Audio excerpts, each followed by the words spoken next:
ආයි දැන් වෙලාව හවස 3යි. ඉතින් පොඩි බඩගින්නක් තියෙන නිසා මං හිතුවා අද සීනි සම්බල් ටිකක් හදාගෙන රෝස් පාන් එකකුත් තරම් සීනි සම්බල් එක්ක කන්න. ඉතින් මං අද ඔයාලත් එක්ක බෙදා ගන්න යන්නේ මගේ සීනි සම්බල් රෙසිපි එක.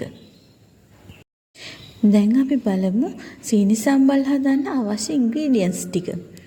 සීනි සම්බල් හදන්න අවශ්‍යයි කපාගත් ලුණු, තක්කාලි, අමු මිරිස්, ඒ වගේම කරපිංචා, සීනි, උඹල කඩ ටිකකුත් අවශ්‍යයි.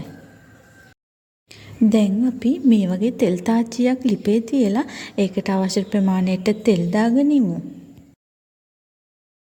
මේ වෙලාවේදී අපි කපාගත්තු ලුණු ගෙඩියට ලුණු තේ හැන්දක් දාගෙන ඒක හොඳට මිශ්‍ර කරගෙන ඉමු.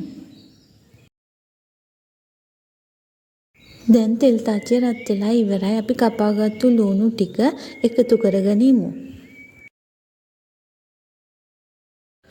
ලුණු ටික මේ ගානට බැදුනට පස්සේ අපි කරපිංචා ඒ වගේම අමු මිරිස්, තක්කාලි ඒ ටික එකතු කරගෙන ඉන්න ඕන. හොඳට කවලම් කරගෙන ඒ ටිකත් ආයෙ බැද ගන්න ඕනේ.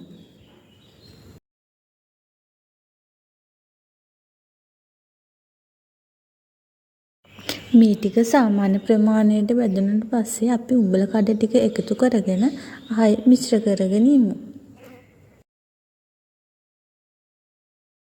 උඹල කඩ ටික හොඳට මිශ්‍ර වුණාට පස්සේ අපි මිරිස් කුඩු මේස හැන්දක් එකතු කරන්න ඕනේ.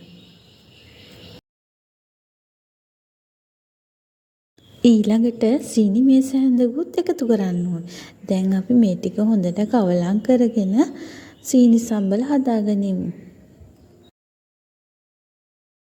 සීනි ටික එකතු කරාට පස්සේ අපි විනාඩියක් විතර මේක හොඳට හැඳි ගන්න ඕනේ.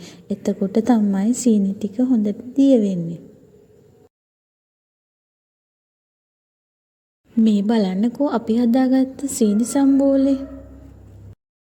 ඉතින් මේ සීනි සම්බාර රෝස් පාන් එක කිරිබත් එක්ක බත් එක්ක උනත් කන්න පුළුවන්.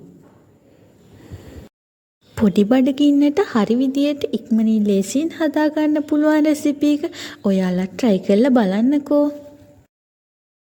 ඔයාලා මගේ මේ වීඩියෝ එකට කැමති නම් මගේ YouTube channel එක subscribe කරලා ඉස්සරහා තියෙන bell icon එක click කරලා තියාගන්න.